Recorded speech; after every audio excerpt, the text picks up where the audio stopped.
और यासीन मलिक के लिए फांसी की मांग को लेकर जांच एजेंसियों पर सवाल उठा दिए हैं। दोनों को कश्मीर से जोड़ते हुए अपनी सियासत को नई धार देने में जुटी है महबूबा। सबसे पहले महबूबा मुफ्ती ने आर्टिकल में क्या क्या लिखा है वो आपको बताते हैं। दरअसल महबूबा लिखती हैं कि अफजल गुरु और यासीन मलिक की कहानियां जम्मू कश्मीर पीड़ादाय के इतिहास को उजागर करती हैं। महबूबा लिखती हैं कि भारत ने दोनों को अपनी टारगेट हासिल करने के लिए यूज किया है और फिर जब इनका काम निकल गया तो इन्हें त्याग दिया या तो सजा दे दी है। महबूबा ने अफजल गुरु केस में लिखा है कि साल 2001 के संसद हमले के दोषी अफजल गुरु को साल 2013 में एक बेहद दोषपूर्ण कानूनी प्रोसेस के बाद फांसी दे दी गई। इसे गुप्त रूप से फांसी दी गई। इसके परिवार को समय पर सूचित तक नहीं किया गया। महबूबा ने सवाल उठाए हैं कि अफजल ने सालों पहले जेल से एक चिट्ठी लिखी थी जिसमें उसने एक वरिष्ठ अधिकारी देविंदर सिंह का नाम लेते हुए दावा किया था कि उसने उन लोगों की मदद की थी जो संसद हमले में शामिल थे। अफजल के अनुसार देविंदर सिंह ने उसे एक अभियुक्त को दिल्ली ले जाने, उसके रहने की जगह ढूंढने और गाड़ी का इंतजाम करने का निर्देश दिया था। इन विस्फोटक आरोपों की कभी गंभीरता से जांच नहीं की गई, बल्कि अफजल को आतंकवादी करार दिया गया और देविंदर सिंह को चुपचाप दरकिनार कर दिया। वहीं यासीन मलिक के लिए महबूबा ने लिखा है कि यासीन ने हिंसा का रास्ता छोड़ा, अहिंसा चुनी तो उसे जेल भेज दिया गया है। तो महबूबा मुफ्ती का यासीन मलिक को लेकर जो उनकी हमदर्दी है, जो प्यार है, जो प्रेम है, वो रह रह कर एक तरह उठ रहा है। और अब तो यासीन मलिक का जो कंपैरिजन है, जो मुआजना है, उन्होंने पार्लियामेंट के दहशतगर्द और दोषी अफजल गुरु से कर दिया है।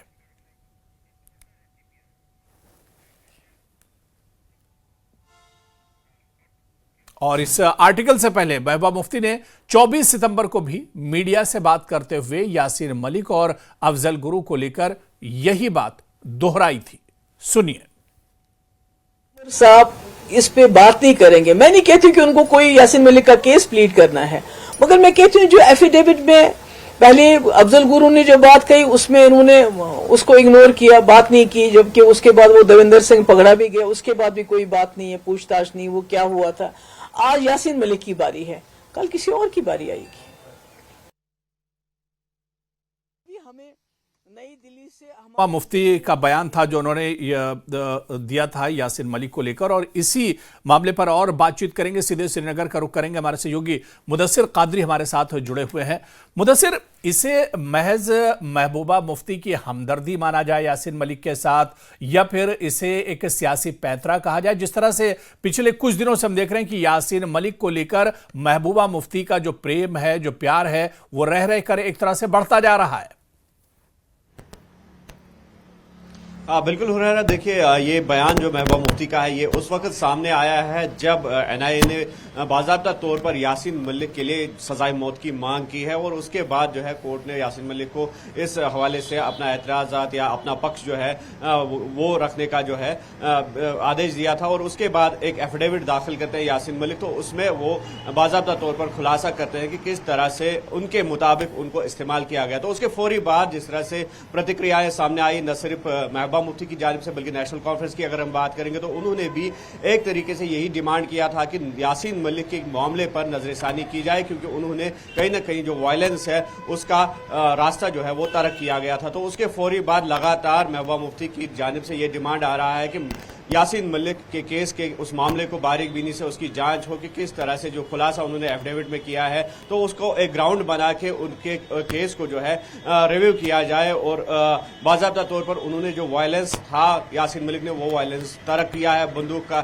रास्ता छोड़ के अमन का दामन जो है वो थामा था। तो उस पर कैसे नजरअंदाज किया जा सकता है उस पहलू को, अगर कोई व्यक्ति जो है अमन का रास्ता जो है थाम लेता है तो उस पर नजरसानी कर देनी चाहिए। और साथ ही साथ जिस तरह से आपने अफजल गुरु का जिक्र किया, जिसको पार्लियामेंट के मामले में जो हमले में मुलविस पाया गया और उसके बाद सजाए मौत दी गई उसको, तो कहीं ना कहीं जो है दोनों मामलों की जो है तुलना की। और साथ ही साथ जिस तरह से DYSP deputy superintendent of police जो फॉर्मर रह चुके हैं जम्मू कश्मीर पुलिस में, देविंदर सिंह, तो उस पर भी उन्होंने जो है सवालात खड़े किए कि अगर उसको रेड हैंडेड मिलिटेंट्स के साथ पकड़ा गया तो किस तरह से फिर बाज़ाब्ता तौर पर उसको रिहा कर दिया गया, और उसके बाद कहीं ना कहीं जो वो मामला था वो सर्द महरी की नजर हो गया और उस पर कोई तहकीकात जो है वो सामने नहीं आई। तो कुल मिलाकर इस पर जो है सियासी प्रतिक्रिया ही मानी जाएगी, सियासी हथकंडा ही माना जाएगा।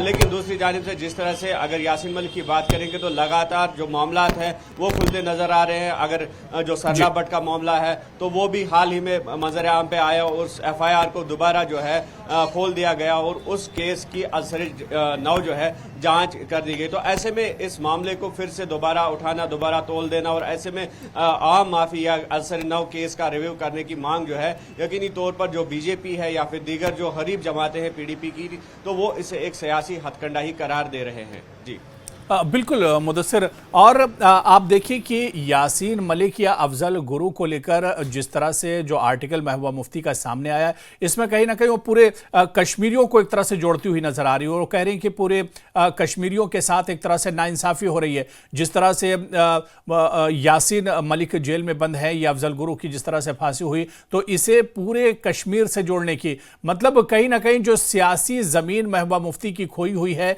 क्या मुदस्सिर ये लग रहा है कि यासीन मलिक का सहारा लेकर उस सियासी जमीन को एक बार फिर से हासिल करने की कोशिश कर रही हैं महबूबा मुफ्ती? देखिए, अगर पास्ट की हम बात करेंगे तो यहाँ की जो मेन स्ट्रीम जमातें हैं जम्मू कश्मीर की, तो कहीं ना कहीं उनका पक्ष जो है वो हमेशा रहा है। और अगर खास तौर पर पीडीपी की बात करेंगे, जब जमात इस्लामी को बैन करने की बात की गई थी, जब वो दौरे इक़्तिदार में थे, तो बिल्कुल मुदस्सिर, दोबारा से हम आपके पास आ रहे हैं, आप हमारे साथ बने रहिए। हमारे साथ बीजेपी के एमएलए आरिस पठानिया जी इस वक्त हमारे साथ जुड़े हुए हैं इस मुद्दे पर बातचीत करने के लिए। आरिस पठानिया जी, बहुत स्वागत है न्यूज़ 18 JKLH में। आरिस पठानिया जी, हालिया दिनों अगर बात की जाए यासीन मलिक के मामले में जो पूर्व मुख्यमंत्री हैं महबूबा मुफ्ती, उनका जो प्रेम है वो लगातार बढ़ता जा रहा है। लगातार यासीन मलिक को एक तरह से सजा से मुक्त कराने के लिए या माफी दिलाने के लिए लगातार उनके बयान आ रहे हैं। इस बयानबाजी को किस तरह से देखते हैं? यासीन मलिक एक खूंखार आतंकवादी है। देश के विरुद्ध, देश की धारा के विरुद्ध, देश के कानून व देश के संविधान के विरुद्ध जघन्य अपराधों में उनका नाम।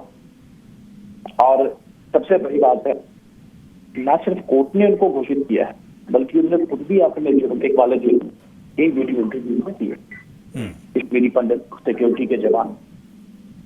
ऐसे ही अफजल गुरु का भी बार बार वो मेंशन करी। मैं बता दूं कि अफजल गुरु साहब भी सुप्रीम कोर्ट ऑफ इंडिया के द्वारा कन्विक्टेड एक ट्रांसपेरेंट ट्रायल के बाद एक ऐसे मुजरिम जिन पे पूरा का पूरा जो एविडेंस देश के पार्लियामेंट पे हमला करने का एक पूरा आरोप था, वो आरोप तय होके उसने आखिरकार करके कोर्ट में साबित किया। मैं जो कश्मीर में एक डुप्लीसिटी, एक डबल ओपिनियन, कहीं कहीं जो दोगलापन है, वो बता दूं कि भारतीय जनता पार्टी के लिए इंसानियत, मुर्गियत, कश्मीरियत एक वो दायरा फ्रेमवर्क है। और कश्मीर में जो शांति आएगी वो ऐसे आतंकवादियों का बखान करके या उनको एक बड़ा एक ऊपर चढ़ा के बात नहीं बनेगी। मैं बोलूंगा कि हम प्रजातंत्र को कर पाए, हम नौजवानों को पावर दे, हम रोजगार वहां पे करें, हम विकास। आरिस पठानिया जी, जो आर्टिकल महबूबा मुफ्ती ने जो आर्टिकल हालिया दिनों लिखा है, और उस आर्टिकल में उन्होंने एक तरह से कहा कि जैसे कि अफजल गुरु के साथ नाइंसाफी हुई, ऐसे ही कहीं नाइंसाफी यासीन मलिक के साथ भी ना हो जाए। तो वो दरअसल अफजल गुरु के साथ जो उन्हें सजा दी गई उसे नाइंसाफी मानती हैं कि इंसाफ नहीं किया गया उनके साथ। कह रहा हूं कि कश्मीर को अगर मजबूत करना है तो कश्मीर खोखले वादों या डबल या डाउट या इस किस्म के प्रकोष्ठों से कश्मीर मजबूत नहीं होगा। कश्मीर मजबूत होगा विकास से। हम देश के संविधान के साथ खड़े, देश के कानून के साथ खड़े, देश के युवाओं की बात करें, वहां पे रोजगार और विकास की बात करें। ये डुप्लीसिटी का दौर है, इसे कश्मीर ने रिजेक्ट किया है। और 5 अगस्त 2019 के बाद एक नया चैप्टर है। दिखाई नहीं देंगी महबूबा मुफ्ती, अभी भी 3 विधायक हैं, 3 नहीं दिखाई देंगी अगली बार। और ये सरे से निकालते हैं, इसका खंडन करते हैं। इस ओपिनियन का न सिर न को पैर न देश की किसी एक संवैधानिक पद्धति व प्रणाली के साथ इसका कोई लेन देन है। कहते हैं law should take its own course, कानून ने अपना काम किया है और कर रहा है। यासीन मलिक के मुद्दे में जो भी है सख्त से सख्त सजा, एक में 2 उम्र कैद मिली है, बाकी मुकदमों में भी सख्त से सख्त सजा उनको दी जाएगी। चलिए, बहुत बहुत शुक्रिया आरिस पठानिया जी हमारे साथ जुड़ने के लिए और इस मुद्दे पर बातचीत करने के लिए। तो लगातार हमारे सहयोगी मुदस्सिर कादरी भी श्रीनगर से हमारे साथ इस मुद्दे पर जुड़े हुए हैं। मुदस्सिर, जिस तरह से हम बात कर रहे थे, आरिस पठानिया ने कहा कि कानून के पास ये पूरा मामला है और कानून अपने हिसाब से सख्त एक तरह से इस पूरे मामले में जो कानूनी प्रक्रिया है, जो प्रोसेस है, उसके हिसाब से कानूनी दायरे में रहकर इसे एक तरह से देखा जा रहा है और ये पूरा मामला कानून के पास एक तरह से है और वो जेल में बंद है और अदालत इस मामले में एक तरह से तमाम चीज़ें जो सही समझती है वो कर रही है। लेकिन बड़ा सवाल मुदस्सिर ये है कि महबूबा मुफ्ती हालिया दिनों जिस तरह से यासीन मलिक को लेकर दिलचस्पी ले रही हैं, लगातार उनकी बयानबाजी आ रही है, आखिर इसके पीछे इसे किस तरह से देखा जाए? क्या वाकई में अपनी, जिस तरह से हमने पहले सवाल किया था कि महबूबा मुफ्ती की जिस तरह से जो ज़मीन, खोई हुई ज़मीन है, उसे वापस हासिल करना चाह रही है? क्योंकि अभी आरिस पठानिया भी कह रहे थे कि महबूबा मुफ्ती दरअसल अब परेशानी का शिकार हैं क्योंकि उनकी मकबूलियत में भी कमी आई है और उनकी सीटें भी, अगर सियासी तौर पर देखा जाए तो पिछले चुनाव में उनकी सीटें भी बहुत कम रह गई हैं। तो ऐसे में क्या वाकई में अपनी जो खोई हुई सियासी जमीन है उसे हासिल करने के लिए यासीन मलिक का सहारा ले रही है महबूबा मुफ्ती? देखिए हुरैरा, इस बात को समझना होगा कि पीडीपी के माजी की अगर हम बात करेंगे तो लगातार हमने देखा कि पीडीपी का कहीं ना कहीं सॉफ्ट कॉर्नर रहा है, न सिर्फ आज बल्कि पास्ट में भी टुवर्ड्स जो सेपरेटिस्ट लीडर्स है, अलहदगी पसंद लीडरान जो थे, तो उनके तई एक सॉफ्ट कॉर्नर रहा है। और उस वक्त की हम बात करेंगे जब बाज़ाब्ता तौर पर पीडीपी और बीजेपी का इल्हाक हुआ था और यहाँ पे गवर्नमेंट थी, पीडीपी और बीजेपी की एक मखलूत हुकूमत थी, तो उस वक्त ये डिमांड आया था कहीं ना कहीं किसी तरह से, किसी कॉर्नर से, कि जमात इस्लामी को उस वक्त बैन किया जाए। तो हमने देखा कि उस वक्त पीडीपी की जो चीफ मिनिस्टर थी महबूबा मुफ्ती, तो उन्होंने नकारा और उस वक्त बैन आयद नहीं की गई। और हमेशा हमने देखा कि पीडीपी ने जो है डायलॉग को तकवीत दी और इन्होंने पाकिस्तान के हक में हमेशा वकालत की है कि पाकिस्तान के साथ बातचीत या मुज़ाकरात का अमल जो है उसको शुरू कर दिया जाए ताकि मसले कश्मीर का हल जो है वो मुमकिन हो सके। तो ये आज की बात नहीं है बल्कि पास्ट में भी हमने देखा कि किस तरह से एक सॉफ्ट कॉर्नर जाहिर किया है पीडीपी ने टुवर्ड्स दी सेपरेटिस्ट लीडर्स। तो आज भी इसी तरह का एक जो है एक हथकंडा ही समझेंगे कि जो यासीन मलिक का मुद्दा है उसको बार बार उठाया जा रहा है। हालांकि न सिर्फ बीजेपी इसकी जो है निंदा कर रही है बल्कि नेशनल कॉन्फ्रेंस जिनका यही एजेंडा इन्हीं लाइंस पे वो भी चल रहे हैं। लेकिन साथ ही साथ जब चीफ मिनिस्टर से इस हवाले से हमने जो है सवाल किया तो उमर अब्दुल्ला का ये कहना था कि ये अनफॉर्चुनेट है कि अगर यासीन मलिक ने इस तरह का एफिडेविट दायर किया है कि एक हिसाब से उनको बैक चैनल ट्रैक्स के लिए इस्तेमाल किया गया और दूसरी जानिब अगर वो वायलेंस का जो रास्ता है तरक करते हैं तो और उसके बावजूद भी उनके केस पे नजरसानी नहीं होती है। लेकिन साथ ही साथ महबूबा मुफ्ती को इस हवाले से पॉलिटिक्स नहीं करनी चाहिए, ये उमर अब्दुल्ला का कहना था। और केस जो है वो अदालत में है और कुछ फैसले जो है वो अदालत पर मुदस्सिर, यानी अब महबूबा मुफ्ती के इस बयान को लेकर भी और जिस तरह से बयानबाजी हो रही है, अब इस पर सियासत भी एक तरह से गरमा रही है। बहुत बहुत शुक्रिया मुदस्सिर हमारे साथ जुड़ने के लिए और इस मामले में जानकारी देने के लिए। तो महबूबा मुफ्ती ने कहा कि सच बोलने वालों को फांसी दी गई हो और ऐसे में खतरा है कि यासीन मलिक के साथ भी हो सकता है नाइंसाफी हो। और हालिया दिनों महबूबा मुफ्ती का जो प्यार है, जो प्रेम है यासीन मलिक के लिए, वो एक तरह से निकलकर सामने आए और कई मौक़ों पर वो यासीन मलिक को लेकर बयान भी देती नजर आई हैं। और एक और बड़ी खबर, भारत ने यूएन में पाकिस्तान को लताड़ लगाई है। पाक पीएम के भाषण पर भारत ने पलटवार किया है। आतंकवाद का समर्थन करता है पाकिस्तान। पाक का ड्रामा सच्चाई नहीं छुपा सकता है, भारत ने कहा है। आतंकी संगठन को बचाने की कोशिश में है पाकिस्तान। आतंकवाद पाकिस्तान की विदेश नीति के केंद्र में है और पाकिस्तान दशकों से आतंकी कैंप चला रहा है। तो भारत ने यूएन में पाकिस्तान को लताड़ लगाई है, बुरी तरह से लताड़ा है भारत ने पाकिस्तान को और पाक पीएम के भाषण पर भारत ने पलटवार किया है। This assembly witnessed absurd theatrics in the morning from the Prime Minister of Pakistan, who once again glorified terrorism that is so central to their foreign policy. However, no degree of drama and no level of lies can conceal the facts. This is the very same Pakistan which, at the UN Security Council on 25th April 2025, shielded the resistance front, a Pakistani-sponsored terror outfit, from the responsibility of carrying out the barbaric massacre of tourists in the Indian Union territory of Jammu and Kashmir. और इससे पहले शहबाज शरीफ ने संयुक्त राष्ट्र महासभा में पाकिस्तान एक बार फिर पहलगाम के मुद्दे पर गिड़गिड़ाया है और भारत पर झूठे आरोप लगाए थे। पहलगाम हमले पर खुली पाकिस्तान के झूठ की पोल। यूएनजीए में भारत ने पाकिस्तान के दावों को खारिज किया है। भारत ने कहा कि पहलगाम हमले में सीमा पार से घुसपैठ के सबूत मिले हैं।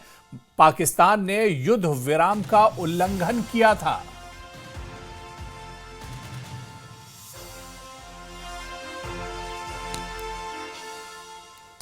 और वहीं पाकिस्तान के प्रधानमंत्री शहबाज शरीफ के बयान पर जम्मू और कश्मीर के पूर्व डीजीपी डॉक्टर एसपी वैद ने कहा कि अगर कोई एक देश झूठ बोलने के लिए नोबेल पुरस्कार का हकदार है तो वो पाकिस्तान है, चाहे वो शहबाज शरीफ हो या धोखाधड़ी करने वाले मार्शल आसिम मुनीर। उन्हें अमेरिकी राष्ट्रपति ट्रंप से भी पहले नोबेल पुरस्कार मिलना चाहिए। शहबाज शरीफ को मेरा जवाब यह है कि पहले आप खैबर पख्तूनख्वा और बलूचिस्तान के लोगों पर अत्याचार बंद करें। अपने कंट्री की जो लोगों पर टायरनी हो रही है उसको दूर कर ले पाकिस्तान। अभी आप तो बम गिरा रहे हो खैबर पख्तूनख्वा और बलूचिस्तान में, वो उसका पहले जवाब दे दीजिए अपने लोगों को और अपनी दुनिया को। कश्मीरियों का फिक्र बाद में करना कि 7 मई को हमने टेरर कैंप उड़ाए थे, एक भी सिविलियन कैजुअल्टी है तो दिखाओ उसका सबूत। और अटैक आपने सिविलियंस पर किया, वो पूरी दुनिया ने देखा और भारत के सभी लोगों ने देखा। वो तो झूठ का अगर पुलंदा है वो पाकिस्तान है। मैं समझता हूं अगर किसी को नोबेल प्राइज झूठ बोलने में मिलना चाहिए वो पाकिस्तान को मिलना चाहिए, चाहे शहबाज शरीफ हो चाहे फ्रॉड मार्शल हो। तो पाकिस्तान एक बार फिर से गिड़गिड़ाता हुआ नजर आया और इसी पर चलिए पाकिस्तान की जो हरकत है, जो झूठ बोल रहा है पाकिस्तान, इसी पर और बातचीत करेंगे। हमारे साथ बहुत खास मेहमान रिटायर्ड ब्रिगेडियर विजय सागर धीमान जी हमारे साथ जुड़े हुए हैं। विजय सागर धीमान जी, आपका बहुत स्वागत है सर न्यूज़ 18 JKLH में। सर, यूएन में जिस तरह से हमने देखा कि पाकिस्तान एक बार फिर से ऑपरेशन सिंदूर को लेकर झूठ बोलता नजर आया है, लेकिन भारत ने कड़ा जवाब उसका दिया है।